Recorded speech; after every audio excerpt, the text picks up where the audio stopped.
परंतु अर्जुन एवं युधिष्ठिर को इस बात का ज्ञान नहीं था कि उनकी मातृभूमि अब रणभूमि में बदलने वाली थी। उनके अनुज दुर्योधन तथा दुशासन के हृदय एवं दिमाग पर दुष्टता के भयंकर मेघ छाए हुए थे। उनके हृदय में ईर्ष्या, लालच और स्वार्थ का विष प्रवेश करवा चुके थे शकुनी मामा। ओ बारा, ना भांजे ना हस्तिनापुर केवल तुम्हारा है। त्रिशंकु समान अवस्था हो चुकी थी भीष्म पिता की। एक दिशा में कौरव और द्वितीय दिशा में पांडव। केंद्र में संकट में परिस्थिति में था उनका हस्तिनापुर, परंतु समय के चक्र को कौन रोक पाया है? पुत्र दुर्योधन, हस्तिनापुर की सुरक्षा एवं सुख समृद्धि का उत्तरदायित्व मेरे इन बूढ़े कंधों पर है। इन्हें मलिन देह के बोझ तले ना दबाओ। पांडवों ने वचन के अनुसार 13 वर्ष अज्ञातवास में व्यतीत किए हैं। अब समय आ गया है कि तुम भी अपने वचन का पालन करो। ना भांजे ना, चौपड़ में फेंके हुए पासे और मुख से निकला हुआ शब्द अमूल्य होता है। भावनाओं में विलीन होकर आज का समय मत गंवाओ पुत्र। हस्तिनापुर के सिंहासन पे तुम्हारा जन्म सिद्ध अधिकार है, केवल तुम्हारा। समझ रहे हो ना? मैं तो समझ रहा हूं मामा श्री, किंतु ये पितामह इस बात को नहीं समझ पा रहे। पितामह मेरे शब्द कर्ण प्रिय नहीं, किंतु सत्य अवश्य हैं। अर्जुन, हस्तिनापुर का सिंहासन तो दूर, हस्तिनापुर की मिट्टी पर भी तुम पांडवों का कोई अधिकार नहीं। दुर्योधन, हस्तिनापुर पर केवल पांडवों का अधिकार है, केवल पांडवों का। पौ बारा, पितामह अपने प्रिय अर्जुन को स्मरण करा दें। 13 वर्ष पूर्व चौपड़ की बाजी में हस्तिनापुर तो क्या, वो अपनी धर्म पत्नी को भी हार चुके थे। अपने ज्येष्ठ भ्राता की जंघा पर आसन ग्रहण कराने के लिए जब द्रौपदी को केश से खींचकर इस राज दरबार में लाया गया था, उस क्षण भिक्षुक जैसी ये अवस्था थी आप लोगों की। ऐसा व्यतीत होता है कि वो क्षण आपके चित्त से उतर गए। दुर्योधन, तुम तो ऐसे कठोर हृदय के ना थे। यह अवश्य किसी मलिन विचारधारा वाले व्यक्ति की संगत का असर है। तुम दोनों मेरे अनुज हो, प्रिय हो मेरे। आपस में बैर करना उचित ना होगा। मैं हाथ जोड़कर यह विनती करता हूं कि हस्तिनापुर के 5 गांव हमें सुपुर्द कर दो। आप हमारे ज्येष्ठ भ्राता हैं, इसलिए मैं आपसे अनुरोध करता हूं कि अगले 5 क्षणों में अपने पांव को बाहर की दिशा में ले जाइए, अन्यथा पांडवों के मृत्यु के उपरांत 5 अर्थी भी प्राप्त ना होगी आपको। दुर्योधन!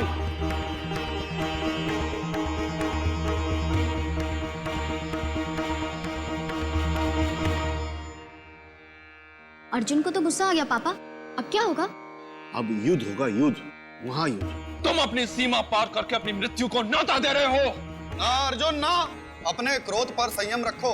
नहीं भ्राताश्री, नहीं, ये समय संयम रखने का नहीं है, आक्रमण करने का है। आप केवल अनुमति दीजिए। सुनो द्रोणाचार्य के प्रिय शिष्य अर्जुन, तुम अपने ये बाण और अपने भ्राताओं के साथ मुझसे युद्ध करोगे। तुम्हारे पास सेना का बल अवश्य है दुर्योधन, किंतु मेरे पास आत्मबल है। तुम्हारी मृत्यु तो निश्चित है, निश्चित। कार ने तुम्हारी बुद्धि को भ्रष्ट कर दिया पुत्र। नाश काल विपरीत बुद्धि। युद्ध, युद्ध, युद्ध, आक्रमण!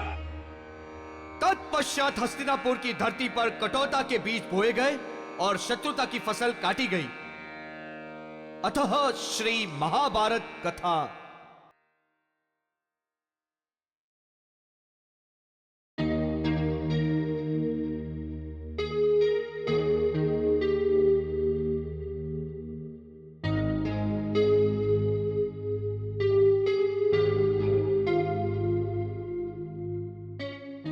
पापा, बात कर ही लेते हैं। हाँ चलो, जैसी तुम्हारी मर्जी। आखिरी शादी तो तुम्हारी है ना।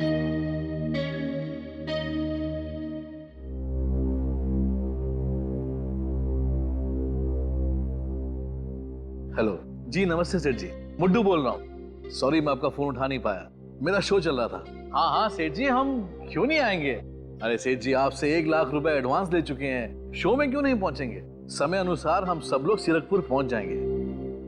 बस आपसे एक विनती है सेठ जी, आप मेरे कलाकारों के लिए वहां पर खाने पीने और रहने की व्यवस्था अच्छे ढंग से कर दीजिएगा। ओके सेठ जी। जी जी नमस्ते, नमस्कार। अरे दिवाकर जी आप, नमस्कार। नमस्कार नमस्कार। आप मुझे जानते हैं? भला आपको कौन नहीं जानता, केशवर तालुका के आप इतने जाने माने जमींदार हैं। चलिए अच्छी बात है। मैंने आपका नाटक देखा, बहुत पसंद आया। पहली बार रंगमंच पर महाभारत की कथा का मैंने नाट्य रूपांतर देखा, दिल खुश हो गया। जी बहुत बहुत धन्यवाद। बच्चों की मेहनत रंग ला रही है। आप बताइए मैं क्या कर सकता हूँ, क्या सेवा करूँ आपके लिए? ये मेरी बेटी शालिनी है। नमस्ते। परसों इसकी शादी है। ये तो बड़ी खुशी की बात है। और इसी खुशी को दुगनी करने के लिए मैं चाहता हूँ कि आप अपनी मंडली के साथ इसकी शादी में आए और इसी नाटक का एक प्रस्तुति दें। शादी में महाभारत? क्यों, कोई समस्या है? नहीं नहीं दिवाकर जी, समस्या की कोई बात नहीं। दिवाकर जी हम लोग तो कलाकार हैं, लोग हमें जहाँ बुलाते हैं हम चले जाते हैं। दरअसल शादियों में संगीत संध्या या डीजे इस तरह के प्रोग्राम होते हैं। तो महाभारत सुनकर मैं थोड़ा सा आश्चर्य हो गया। भाई मैं जमीन से जुड़ा जमींदार हूँ, संस्कृति से मुझे बहुत लगाव है। खैर पैसों की बात कर ले। जी ट्रैवलिंग वगैरह के साथ हम 2 लाख रुपए चार्ज करते हैं, बाकी आपको जैसा देना है आप सोच लीजिए। चलिए ठीक है, 2 लाख में तय हुआ। मैं शाम को आपके गेस्ट हाउस में 25,000 पेशगी के तौर पे भेज दूंगा। चलता हूँ। धन्यवाद। चलो बेटी। हाँ संजीव, अरे यार कमाल हो गया। अभी यहाँ के बहुत बड़े जमींदार दिवाकर जी मुझसे मिलने आए थे। अरे हमें एक और शो मिल गया है, मुबारक हो। और सब लोग ठीक ठाक है ना वहां पर?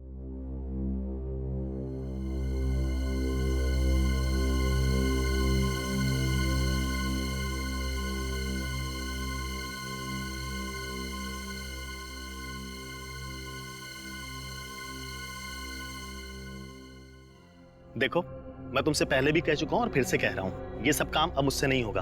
और आज रात को ही मैं यहां से वापस जा रहा हूं। मुझे रोकने की कोशिश मत करना, वरना मैं तुम्हारी पूरी पोल खोल दूंगा, चाहे उसके बाद मुझे सजा क्यों न भुगतनी पड़े। मैं तैयार हूं, समझे? समझ गया।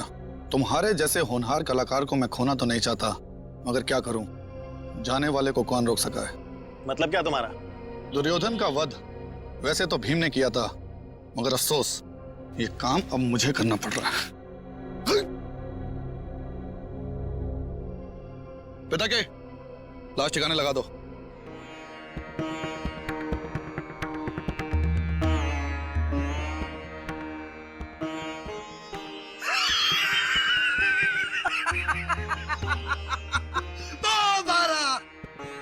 भांजे मेरे पास है, मुझे बता रहे हैं कि पांडवों की समक्ष धन संपत्ति पर अब तुम्हारा वर्चस्व होगा। मामा श्री, हमारे भ्राता पांडव निर्धन हो चुके हैं। ऐसा प्रतीत होता है कि अब दांव पे लगाने को इनके पास कुछ भी शेष नहीं रह गया। फिर भी तत्पश्चात खेलना चाहते हैं, तो दांव पे क्या लगाएंगे, खुद को या इंद्रप्रस्थ को? दुशासन, यदि तुमने इंद्रप्रस्थ का उल्लेख भी किया तो परिणाम बहुत भयंकर हो सकते हैं। बल का प्रयोग हम भी भली भांति जानते हैं अर्जुन। शांत भांजे शांत, क्रोध केवल बुद्धि को नष्ट कर देता है। पांडव परिस्थिति वश विचलित हो गए हैं, इन्हें क्षमा कर दो। युधिष्ठिर पुत्र, यदि तुम चौपड़ के खेल को छोड़कर जाना चाहो तो तुम अवश्य जा सकते हो, किंतु यदि तुम हारे हुए राजपाट को पुनः प्राप्त करना चाहते हो तो तुम इंद्रप्रस्थ को दांव पर लगा सकते हो। एक दावा पुनः राजपाट तुम्हारा पांडवों का हो जाएगा। नहीं भ्राता श्री नहीं, इंद्रप्रस्थ को हम कदापि दांव पर नहीं लगा सकते। हमारे पास कोई और विकल्प है भी नहीं अनुज। हमारे अधिकार और संपत्ति पर पुनः अधिकार प्राप्त करने के लिए एक दाव और खेलना होगा। चौपड़ का ये खेल पुनः आरंभ किया जाए। इस बार दाव पर क्या लगाओगे पुत्र युधिष्ठिर? दाव पे मैं इंद्रप्रस्थ लगाता हूँ।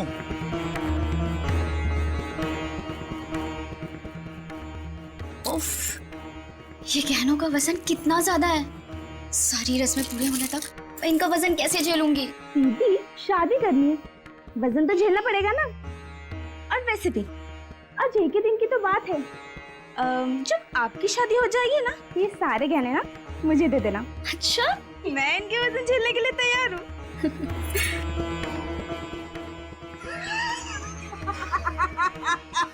तो बारा हम जीते पाएंगे। इंद्रप्रस्थ भी गया, अब दांव पे क्या लगाएंगे भ्राता से द्रौपदी को? दुशासन!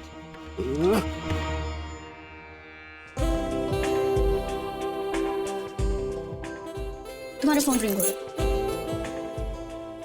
हेलो केटरर, हाँ तुम वही रुको, मैं अभी आती हूँ। दीदी कमरे से बाहर मत निकलना, मैं अभी आती हूँ। ठीक है, मगर जल्दी आना। हाँ हाँ हाँ। हेलो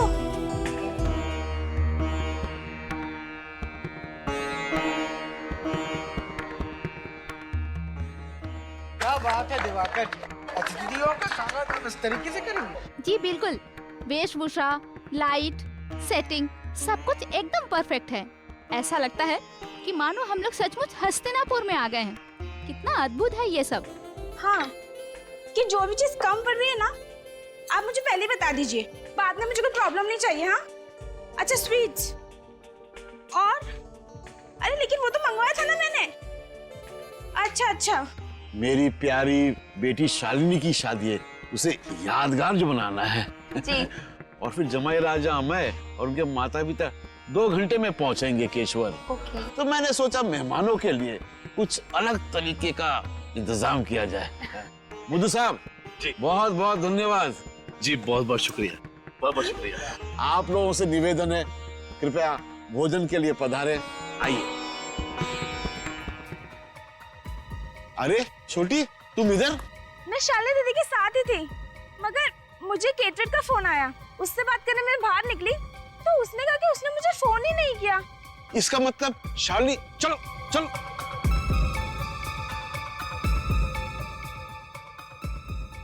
चलो चलो देखते हैं कहीं कुछ हो तो नहीं गया। शालिनी, शालिनी!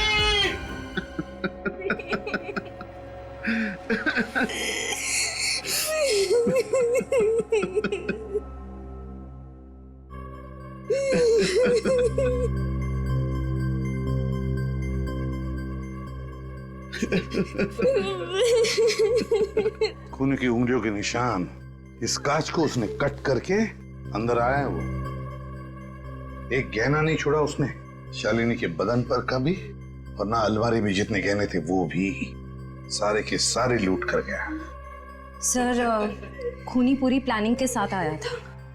आश्रया, मौका देख के उसने ये सब किया है। जैसे उसने देखा कि सारे बाराती वहां मंडप में थे शादी के, और ये शालिनी बेचारी अकेली थी, बस उसने अपना काम कर लिया। लेकिन सर, शालिनी के गले पर ये जो निशान है, ये निशान कैसे बना? ये तो बड़ा अजीब सा निशान।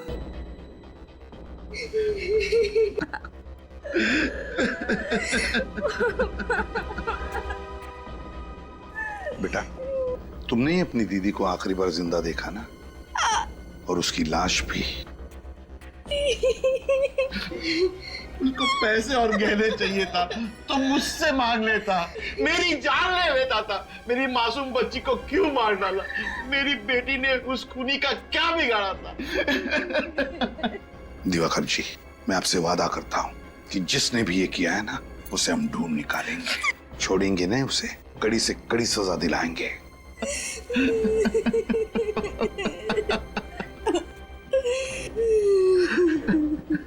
श्रेय, निशान उठा।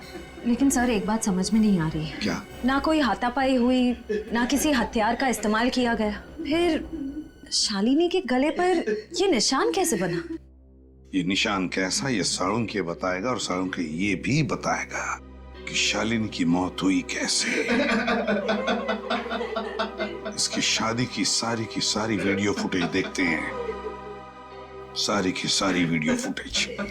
दिवाकर जी ने इतनी कड़ी सिक्योरिटी का बंदोबस्त किया था, उनकी सुरक्षा की जिम्मेवारी आप लोगों की थी, फिर भी इतनी बड़ी लापरवाही हो गई। उनकी बेटी का खून हो गया, लाखों के गहने चोरी हो गए, आप लोग कहते हैं आपने किसी बार वाले को अंदर आते जाते नहीं देखा। क्या कर रहे थे आप? हमारा विश्वास कीजिए सर, हम तो कड़ी निगरानी रख रहे थे। शालिनी मैडम के कमरे में इतने सारे गहने थे कि उन्हें कोई बाहर ले जाए और हमारी नजरों से बच जाए, ये हो ही नहीं सकता। बाहर वाला नहीं, इसका मतलब ये हुआ कि ये काम किसी अंदर वाले का ही है। क्या आप हम पर शक कर रहे हैं? देखिए, हम बहुत अमीर और इज्जतदार लोगों में से हैं। हमारे पास पैसों की कोई कमी नहीं है। सर, हम तो शालिनी जी को ठीक तरह से जानते भी नहीं थे। हम तो यहाँ सिर्फ नाटक करने आए थे। हाँ सर, जब शालिनी जी का खून हुआ तब नाटक चल रहा था और हम सब लोग वहीं थे। हमें एक एक करके इन सब की तलाशी लेनी होगी। लेनी ही पड़ेगी तलाशी। चलो हटो। एक एक करके अपनी तलाशी दीजिए।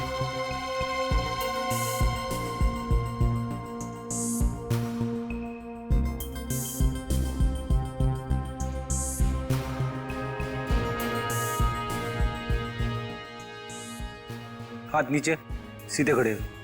पर्स दिखाइए।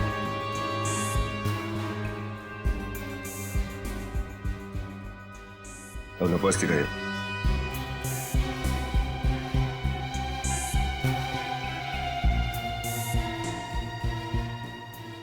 किसी के पास भी कुछ नहीं है। ये गहने गए कहाँ? शालिनी का खून किसने किया? मामला उलझता ही जा रहा है।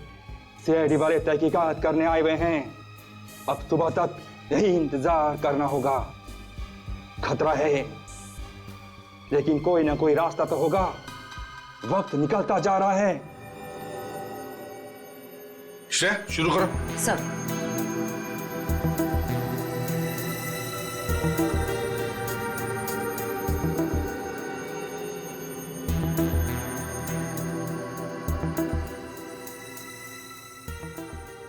बहुत धूमधाम से की है शादी दिवाकर ने अपनी बेटी की। मेहमान भी बहुत आए हैं। लेकिन सर, इतनी सारी भीड़ में उस खूनी को कैसे ढूंढेंगे? खूनी को हम जरूर ढूंढ निकालेंगे विनीत, जरूर ढूंढ निकालेंगे उसे। श्रेया, एक मिनट जरा पॉज करो। ये जो आदमी पीछे खड़ा है, चुप कर क्यों खड़ा है? ये लगता है किसी पे नजर रख रहा है, मगर किस पर? कौन हो सकता है ये? है कौन ये कलाकार? सर, जब हम सभी कलाकारों से पूछताछ कर रहे थे तब ये वहां पे नहीं था। वहां पे नहीं था ये? नहीं सर। श्रेया, काम करो, इन दोनों लोगों के वीडियो में से फोटो बना लो। जरूर इन दोनों का कोई ना कोई कनेक्शन है चोरी और खून में। लेकिन जिसने भी ये गहने चुराए हैं, लेकर कहां गया होगा वो गहनों को? शादी में इतनी टाइट सिक्योरिटी थी, उसे तो पता ही होगा सिक्योरिटी के बारे में। सर, कहीं सख्त पहरे की वजह से उसने वो गहने वहीं कहीं तो नहीं छिपा दिए जहां पर ये शादी हो रही थी? ये बात तो है सर। अगर वो गहने चुरा कर भागने की कोशिश करता तो पकड़ा जाता। लेकिन सर, हमने उस जगह का चप्पा चप्पा छान मारा था। गहने तो कहीं नहीं मिले थे और हमारा कांस्टेबल भी तो है वहां पर। एग्जैक्टली, हमारा कांस्टेबल भी तो था उधर। तो फिर कहां छुपा के रखे होंगे? मुझे नहीं लगता उसने शादी के मंडप में वो गहने छुपा के रखे हैं। मुझे तो लगता है उसने गहने घर के बाहर छुपाए हैं, जमीन के नीचे। आसान के बोल। पता चल गया कैसे मौत हुई लड़की की? देखिए मद्दू साहब, हम सब यहाँ केवल अपने शौक के लिए काम नहीं करते, अपना पेट पालने के लिए भी काम करते हैं। अगर आपने हमें हमारे पैसे नहीं दिए ना, तो हम सीरकपुर जाकर शो नहीं कर पाएंगे। अरे मेरे भाई केतन, तुम इतना गुस्सा क्यों हो रहे हो? और अगर तुम सीरकपुर नहीं आए तो फिर युधिष्ठिर का किरदार कौन करेगा? आप निभा लीजिए ना सर। युधिष्ठिर, भीम, अर्जुन, नकुल, सहदेव, सब आप निभा लीजिए सर। ये तुम क्या कह रहे हो? देखिए सर, बिन आहार कलाकार बेकार, हमसे नहीं हो पाएगा सर। हमें हमारे पैसे दे दीजिए। क्यों? हाँ, तुम सभी अच्छी तरह से जानते हो कि अभी हाल ही में दिवाकर जी की बेटी की मौत हुई है, और ऐसे हालातों में मैं उनसे पैसे कैसे मांग सकता हूँ? कैसे मांग सकता हूँ मतलब? हमें क्या पता कैसे मांगे सर। सर देखिए, हम मुफ्त में काम नहीं कर पाएंगे। हम भी नहीं करेंगे। अगर ऐसे ही चलता रहा ना सर, तो ये मंडली यही टूट जाएगी। मैं भी छोड़ के चला जाऊंगा। हम सब छोड़ देंगे। हम भी छोड़ देंगे। कमाल करते हैं आप लोग। ऐसे कैसे मंडली छोड़ने की धमकी दे रहे हैं आप, जबकि आप सब ने मुझसे 25 शो करने का वादा किया था। 25 शो करने का। संजीव, समझाओ यार। आपने भी तो इस नाटक के खत्म होने के बाद में हमें पूरे पैसे देने का वादा किया था ना मुद्दू साहब। जिया, केतन, मुद्दू साहब पे क्यों इतना दबाव डाल रहे हो तुम लोग?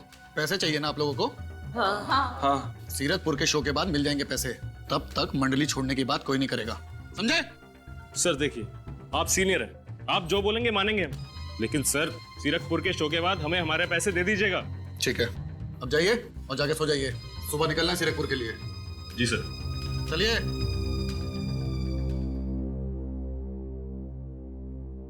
थैंक यू संजीव, ये सब लोग सिर्फ तुम्हारी बात सुनते हैं। आज के बाद तुम ही इन सबको संभालो। और हाँ, उस दिनेश को भी पता नहीं बिना बताए वो कहाँ गायब हो गया। कोशिश कर रहा हूं मैं। जाओ तुम भी सो जाओ। Good night. Good night.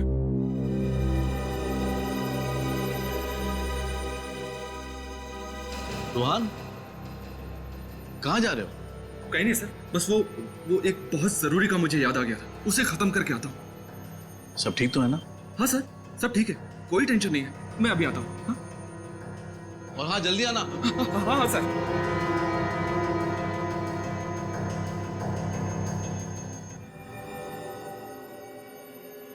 हाँ सोलंकी, क्या पता चला इसकी मौत के बारे में?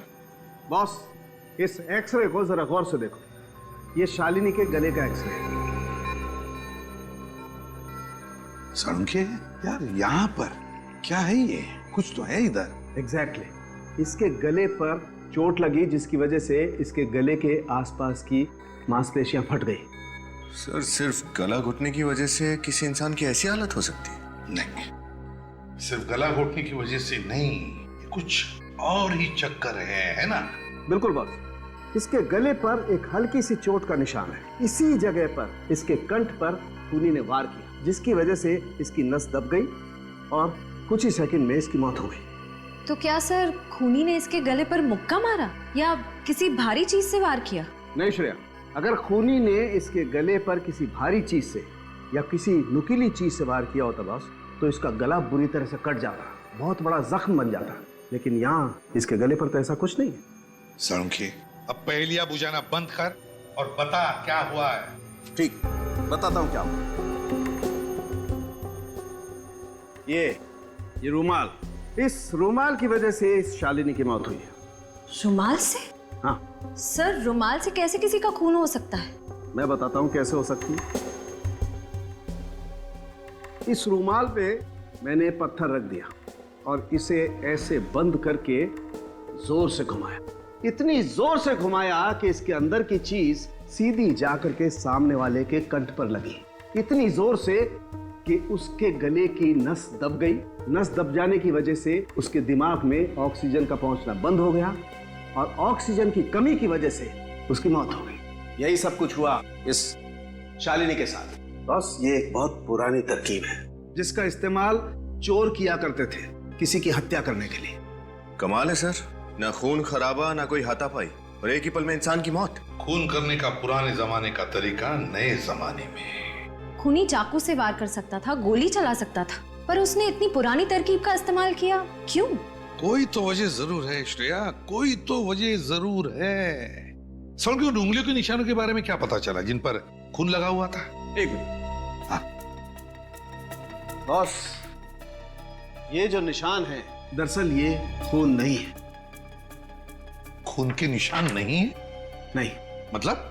ये सिंदूर है। ये निशान सिंदूर के हैं? तो क्या खूनी हाथों पर सिंदूर लगा के गया था खून करने के लिए? सर, हो सकता है कि खूनी कोई औरत हो, क्योंकि कोई आदमी भला अपने हाथों पर सिंदूर क्यों लगाएगा? लगाएगा, कोई आदमी अपने हाथों पर सिंदूर जरूर लगाएगा। याद करो वो वीडियो, शालिनी की शादी का वीडियो। दुशासन! याद आया विनीत? शालिनी की शादी की वीडियो में एक नाटक चल रहा था, महाभारत का नाटक, और उस नाटक के एक कलाकार के हाथ में सिंदूर लगा हुआ था। सिंदूर, तो कहीं ये खून उस सिंदूर वाले कलाकार ने तो नहीं किया? ढूंढना पड़ेगा इस सिंदूर वाले कलाकार को।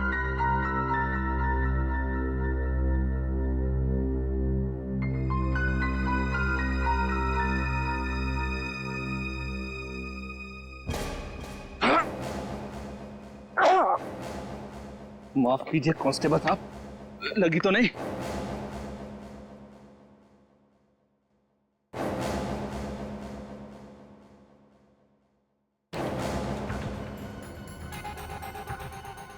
सीआईडी के यहां पहुंचने से पहले मुझे अपना काम खत्म करके जल्दी यहां से निकलना होगा। ये रहा।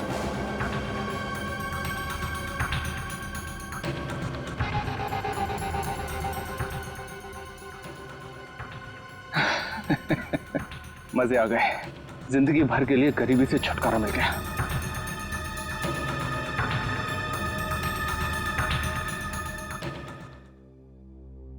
जैसे यहाँ रखते भाई अलीना, हाँ? सब तैयार है? हाँ, सब तैयार है। गाड़ी भी आते ही होगी हमें ले जाने के लिए। 9 बजे तक पहुंच जाएंगे हम लोग। संजीव, अरे यार संजीव, बचा ले मुझे यार। क्या हुआ? अरे वो रूहान एन वक्त पे वो हमारे साथ ऐसे कैसे कर सकता है? अरे ठीक से बताइए ना मुद्दू साहब, क्या किया रूहान ने? ब्लड प्रेशर बढ़ा दिया मेरा। उसकी हिम्मत तो देखो, सुबह 5 बजे मुझे फोन करके बोलता है कि मुद्दू साहब बस अब मैं जा रहा हूँ, वापस कभी नहीं आऊंगा। भला ये कोई बात हुई? मतलब ये कि रूहान ने भी हमारी नाटक मंडली छोड़ दी? हाँ संजीव, ये सब क्या हो रहा है? पहले दुर्योधन गया और अब अर्जुन भी। सीरकपुर में हम अपना नाटक कैसे करेंगे? सुनो, वो तुम्हारा कलाकार कहाँ है जिसके हाथ में सिंदूर लगा हुआ था और वो अर्जुन का किरदार निभाता था? बुलाओ उसे। वो तो रूहान है। हाँ रूहान, बुलाओ उसे। कैसे बुलाएं उसे सर? हम उसे नहीं बुला सकते। नहीं बुला सकते क्या मतलब? बुलाइए उसे। सर, क्योंकि वो नाटक मंडली छोड़कर जा चुका है। क्या कहा? तुम्हारा ग्रुप छोड़कर चला गया? वो चला नहीं गया है, भाग गया है वो, समझे? भाग गया। सर, लगता है इस रूहान ने ही शालिनी का खून किया है और उसके गहने भी चुराए। रूहान का कमरा कहाँ है? आइए सर, ये कमरा है रूहान का। अच्छा, ये रोहन का कमरा है? जी सर। उसका कोई रूम पार्टनर था क्या? कोई रहता था उसके साथ इस कमरे में? कोई नहीं सर, रोहन यहाँ पर अकेले रहता था। रोहन अकेले ही रहता था? ठीक है, कमरे को अच्छी तरह से छान मारो, एक एक कोना। विनीत, इसे बाथरूम चेक करो। Yes sir.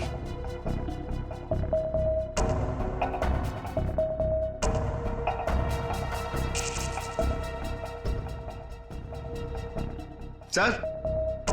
हाँ, क्या है विनीत? ये देखिए सर, मिट्टी।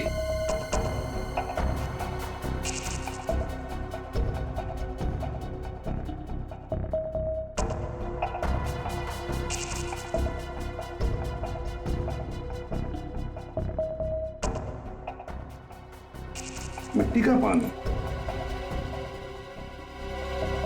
ये क्या? ये तो कीचड़ है। बेसिन में तो पानी है ही नहीं। क्या बीच में पानी गया था क्या? जी सर, थोड़ी देर के लिए बंद था। पानी बंद हुआ था, इसका मतलब है रूहान बाहर से आया था, शायद गार्डन में से, हाथ पैर धोने के लिए। गार्डन में से मतलब समझ गए तुम लोग? यस सर, एक बात तो पक्की है, रूहान ने वो गहने वहीं बागीचे में छिपाए हैं। हाँ, बगीचे में, जमीन के नीचे। लेकिन अब तक वो गहने ले नहीं जा सका होगा।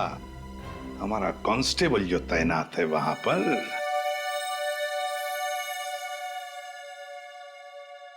माय गॉड, देखो इसकी नब्ज चालू है क्या?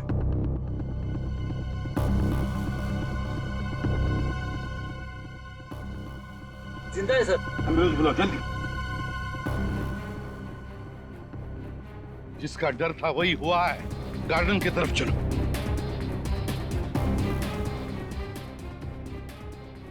देखो कहीं पर कुछ गड़बड़ लगती है क्या?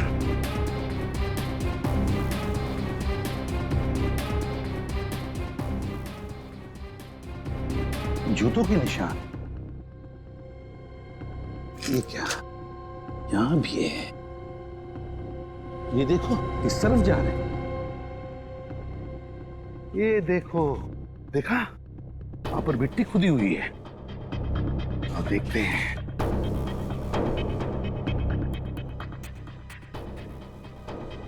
ये देखो, मिट्टी खुदी हुई है। मतलब रूहान ने गहने यहीं पर छुपा के रखे थे, यहीं पर। फिर गहने उठाए और भाग गया, हमारे कांस्टेबल को बेहोश करके। वो देखो क्या चमक रहा है, जरा देखो श्रेया।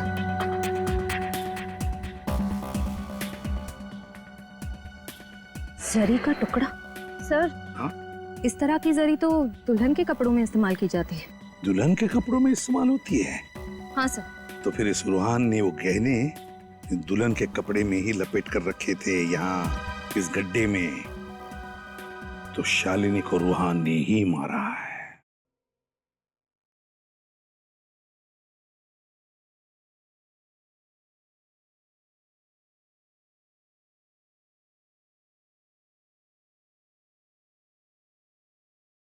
चलो भाई, पहुंच गए सीरकपुर और ये रहा हमारा डाक बंगला। आ जाओ भाई सब लोग। मुद्दू साहब, पता नहीं हमारी नाटक मंडली को किसकी बुरी नजर लग गई है। ये दिनेश अचानक गायब हो गया और ये रूहान, चोरी और कत्ल का इल्जाम है उस पर। सीआईडी भी ढूंढ रही है। क्या होगा हमारे नाटक का? अब किसी ने सपने में भी तो नहीं सोचा था ना कि रूहान एक अपराधी निकलेगा। देखो भाई, केशवर में जो कुछ हुआ उसे भूल के अपने काम पे ध्यान दो। रात गई बात गई।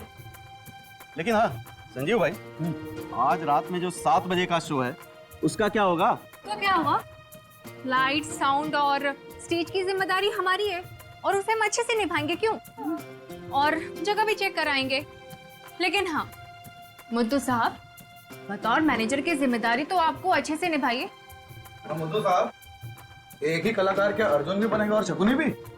अरे अपने साथ साथ आप हमारा भी मुंह काला कराएंगे। कम से कम कलाकार का तो इंतजाम करके दीजिए। अरे यार संजीव कलाकार है, कोई भाजी तरकारी नहीं कि मार्केट गए और पाव किलो और किलो के हिसाब से ले आए। मैं कोशिश कर रहा हूँ ना यार। चल आओ सब आओ। सर, इस किट्टू पाने वाले को पूछ के देते हैं, शायद इसे कुछ पता हो। जी कहिए साहब, हमारा ही नाम किट्टू है। हम लोग सीआईडी से हैं। सीआईडी? हाँ सीआईडी। इस फोटो को ध्यान से देखो और बताओ, इस आदमी को देखा है कहीं? इसका नाम रूहान है। इसे आखिरी बार नीले रंग की पैंट और हरे रंग की कमीज में देखा गया था। तो बताओ, क्या तुमने इस आदमी को देखा है? क्या तुम जानते हो इसे? हाँ साहब, इस आदमी को कैसे नहीं पहचानूंगा मैं, जानता हूँ मैं इसे। कहाँ देखा? साहब आज ही देखा है। कितने बजे? आज सुबह ही, यही कोई लगभग 9 बजे आया था साहब। 9 बजे? जी हाँ 9 बजे। तुम्हें तो पता ही होगा ना, तुम्हारे यहाँ के जमींदार दिवाकर जी की बेटी का खून हुआ। जी हाँ मुझे मालूम है। तो हमें इस आदमी पर शक है कि उनकी बेटी का खून इसने किया है। इस आदमी ने खून किया है? हाँ। क्या तुमने इसे अकेले ही देखा या फिर इसके साथ कोई और भी था? नहीं साहब, वो तो अकेला ही था। और क्या बता सकते हो इस आदमी के बारे में? हाँ साहब, उसने मुझसे पूछा था कि केशवर बस स्टॉप से सबसे पहली बस कितने बजे निकलेगी। केशवर बस स्टॉप पहली बस? इतने सारे लोग तुम्हारे यहाँ पर आते होंगे खरीदारी करने के लिए, ये रूहानी तुम्हारे दिमाग में कैसे बैठ गया? याद कैसे नहीं रहेगा साहब, वो आदमी बहुत ही अजीब था। मतलब? देखिए साहब, उसकी वजह से मेरे यहाँ पे चोट भी लगी है। ये चोट कैसे लगी तुम्हें? क्या उसने तुम्हें मारा था? नहीं साहब, मारा तो नहीं था। तो फिर कैसे लगी? जब आखिरी बार आया तब। ये लो साहब। अरे ऐसे क्या चिल्ला रहे हो? हाथ पे लगा है, गर्दन पे नहीं लगा है। अगर गर्दन पे लगता ना तो तुम्हारी मौत भी हो सकती थी। ये तो बहुत ही खतरनाक है। 15 मिनट में बस स्टॉप से पहली बस मिल जाएगी आपको। ठीक 6 बजे निकलती है बस। हाँ हाँ शुक्रिया शुक्रिया, जा रहा हूँ। और हाँ, शुक्र मनाओ कि जा रहा हूँ, वापस लौट के नहीं आऊंगा, वरना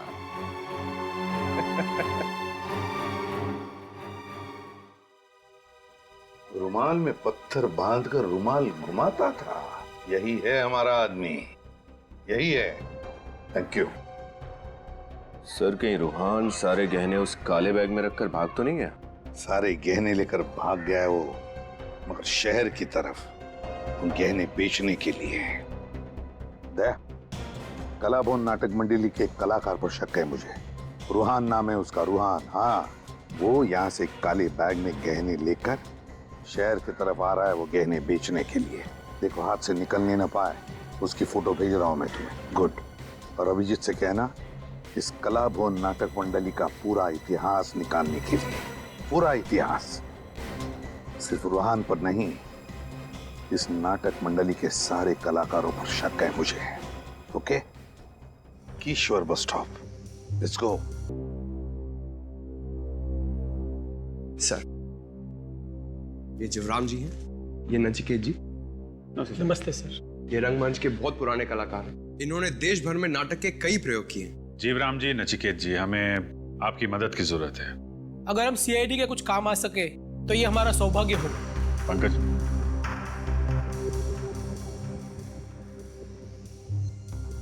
आप लोग ये फोटो देखिए, इसके बारे में क्या जानते हैं आप लोग?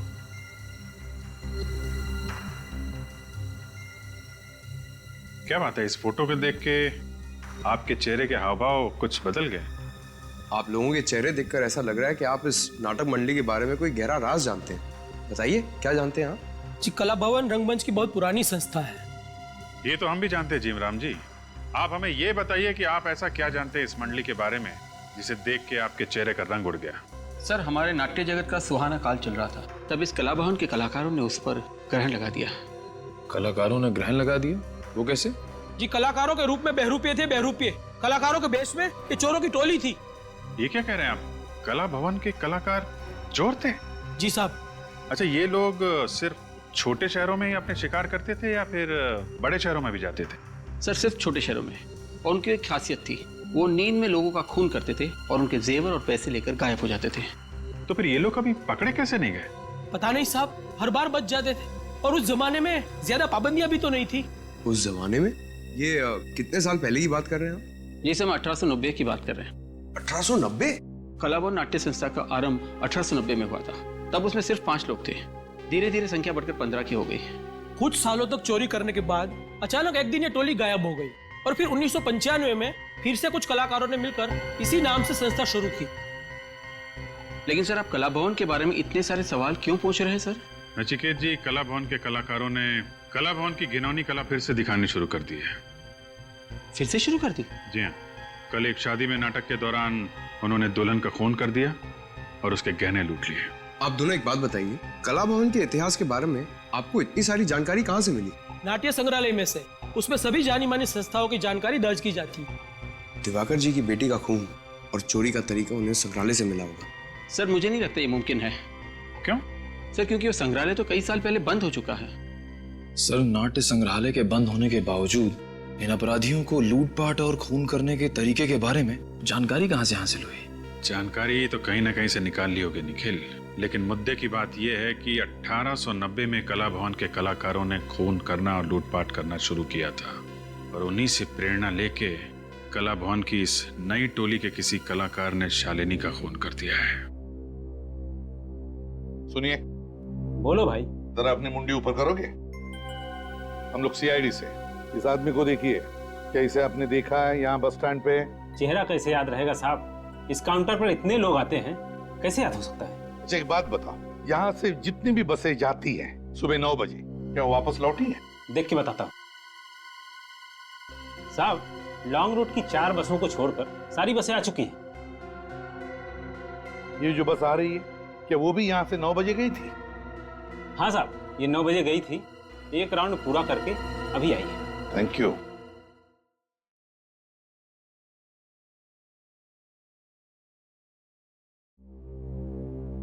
रुको। अरे क्या चाहिए आपको? कौन है आप लोग? हम लोग सीआईडी से। एक बात बताओ, इस आदमी को जानते हो? जी साहब। साहब, ये तो वही आदमी है जो उस लड़की के साथ था। लड़की? कौन लड़की? कुछ बता सकते हो उसके बारे में? हाँ साहब। साहब, उसने लाल रंग की स्कर्ट पहनी हुई थी, व्हाइट शर्ट, बड़ा सा चश्मा लगाया हुआ था, स्कार्फ और पाँव में लंबी एड़ी वाला सैंडल था साहब, जैसे वो शहर की लड़कियां पहनती है ना साहब, वैसा। और क्या बता सकते हो? साहब, हम जब यहाँ पर पहुंचे तब तो ये लड़की यहाँ अकेली खड़ी हुई थी, शायद इसी आदमी का इंतजार कर रही थी। बाद में जब बस यहाँ से निकलने लगी तो ये आदमी यहाँ भागता हुआ आया। ये दोनों एक दूसरे को देखकर मुस्कुराए, फिर हमारी बस में चढ़ गए। अच्छा, और उतरे कहाँ? साहब, वेलापुर स्टॉप पे उतरे थे 11 बजे। वेलापुर 11 बजे? मतलब ये रूहान वेलापुर गया है। वेलापुर। घड़ी आ चुकी थी संबंधों के प्रलय की।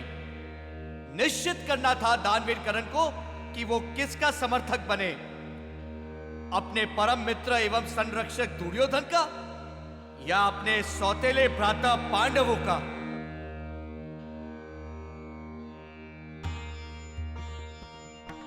हमारे प्रिय मित्र कर्ण, आप केवल हमारे मित्र ही नहीं, हमारे भ्राता स्वरूप भी हैं। किंतु आज इन परिस्थितियों में हम आपसे एक प्रण की अपेक्षा रखते हैं, मित्रता के बंधन में बद्ध ना करते हुए। यद्यपि आपको कदापि अनुचित लगे तो अवश्य ही हमारे निवेदन को अस्वीकार कर दीजिएगा। प्रण ही नहीं, यदि प्राण भी मांगोगे तो कर्ण के कदम लड़खड़ाएंगे नहीं। सखा दुर्योधन, हमें आभास है कि आपकी मंशा क्या है। मैं सूत पुत्र कर्ण वचनबद्ध होता हूं कि महाभारत के युद्ध में जिस समय तक मेरे शरीर में श्वास रहेगी, शत्रु की तलवार आपके शरीर से रक्त की एक बूंद भी निकाल ना सकेगी।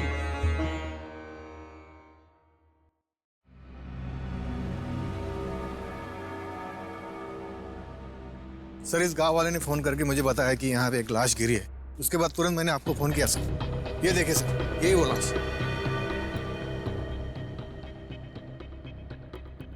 माय गॉड, पलटाओ इसे।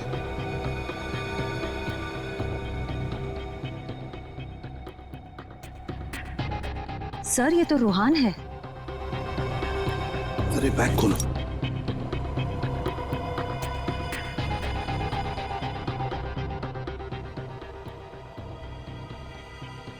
देखो कोई गहने हैं क्या इसके पास, अच्छी तरह से चेक करो।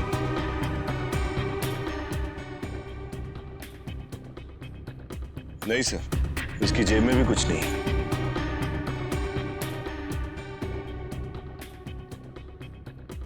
सर, ये देखिए, रूहान के गले पर बिल्कुल वैसा ही निशान है जैसा शालिनी के गले पर था। सर, वो काला बैग भी कहीं नजर नहीं आ रहा है। वही तो, काला बैग भी नहीं, गहनों का नामो निशान नहीं। इसका मतलब है रूहान का खून उन गहनों के लिए ही किया गया है, और जिसने भी ये खून किया है बड़ी बेरहमी से पॉलिथीन बैग में उसकी लाश को डाल दिया है। किसने किया होगा रिहान का खून? कहीं वो लाल स्कर्ट और सफेद शर्ट वाली लड़की तो नहीं? जरूर उसी लड़की ने खून किया है रूहान का। और है कौन ये लड़की, लाल स्कर्ट और सफेद शर्ट वाली?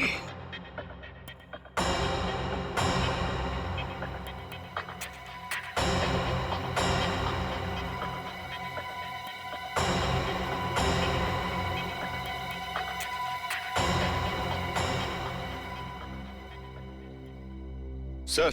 हाँ बिन। सर, रूहान की लाश को फोरेंसिक लैब भिजवा दिया सर। गुड। सर, हाँ, आसपास कहीं पे सुराग या सबूत भी तो नहीं है। अब कैसे पता चलेगा कि रूहान का खून किसने किया है? सुराग और सबूत नहीं मिला तो क्या हुआ फ्रेडी? गवाह तो हैं, लोगों की गिनती भी बढ़ गई है। किसी ने तो देखा होगा रूहान को और उस लड़की को। कौन सी लड़की सर? जिस लड़की की हम बात कर रहे हैं उसने लाल रंग की स्कर्ट पहनी हुई थी, सफेद रंग की कमीज, एक काला चश्मा लगाया हुआ था और स्कार्फ ओढ़ा हुआ था। मैंने नहीं देखा साहब। मैंने देखा था साहब। साहब, जैसा हुलिया आप बता रहे हैं वैसे हुलिये वाली लड़की को मैंने देखा था। कहाँ देखा था उसे? मेरी चाय की दुकान के सामने एक बस स्टॉप है, वहां पे देखा था साहब।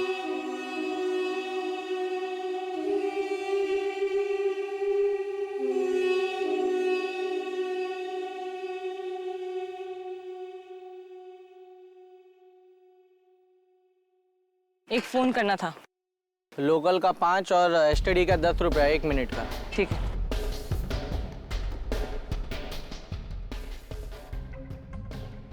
मेम साहब, आपके पास मोबाइल है और आप यहाँ से फ़ोन कर रहे हो? तो अपना काम से काम रखो। हेलो, हाँ मैं बोल रही हूँ। मुझे माल मिल गया, मैं वेला पुल से निकल रही हूँ, 2 घंटे में पहुँच जाऊँगी। ये लो, छुट्टा देने की जरूरत नहीं है। अजीब लड़की है।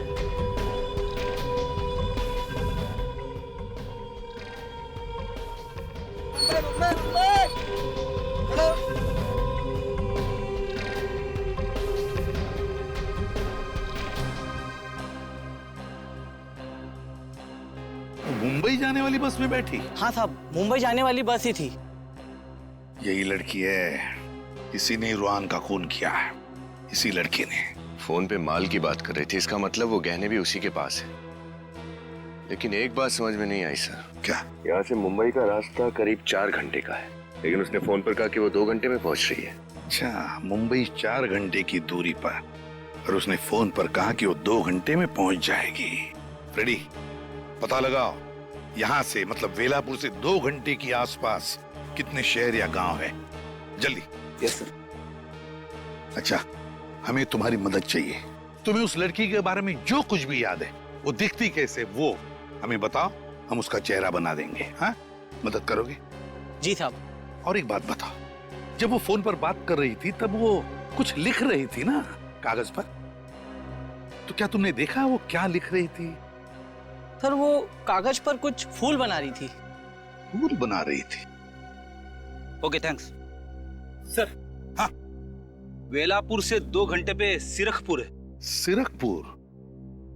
क्या फ्रेडी, क्या कहा तुमने? सिरखपुर? हाँ सर। सिरखपुर? अरे यही तो वो जगह है जहां पर इस नाटक मंडली का अगला शो है, कला भवन नाटक मंडली का। सिरखपुर। मगर सर अगर ये लड़की सिरखपुर जाने वाली थी तो उसने मुंबई जाने वाली बस क्यों ली? यही तो, ये लड़की बड़ी खड़बड़ है, बड़ी चालाक है। इसे पकड़ने के लिए जाल रचना पड़ेगा। कला भवन नाटक मंडली का नाटक महाभारत। महाभारत